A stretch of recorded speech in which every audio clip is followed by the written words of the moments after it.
Before we jump back into our flip, Tom Wichman from Florida Friendly Landscaping Program shares with us some yard maintenance tips on irrigation maintenance.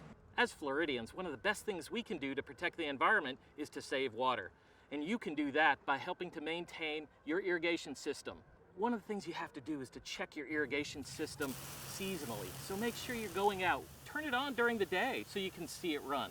Make sure if there are any broken heads, you're repairing those. Make sure if there's heads that are watering the street or sidewalks, that you're adjusting those and checking those. That's probably some of the most important things you can do. University of Florida has recommended that when we water, we should apply 1/2 to 3/4 of an inch of water at each irrigation. Next thing you want to do is calibrate your irrigation system. You do that by putting out small containers scattered out through that zone. Run your system and then you can find out how much water you're putting out, and you'll calibrate that so you know how long you need to run your system to put out that 1/2 to 3/4 of an inch of water. And make sure you're checking your controller often.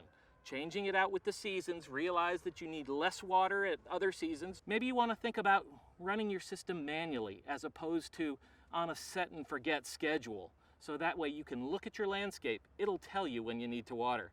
And think about changing out some of those old inefficient heads to some of the new MSMT heads. You can save up to 30% of the amount of water by utilizing these new heads.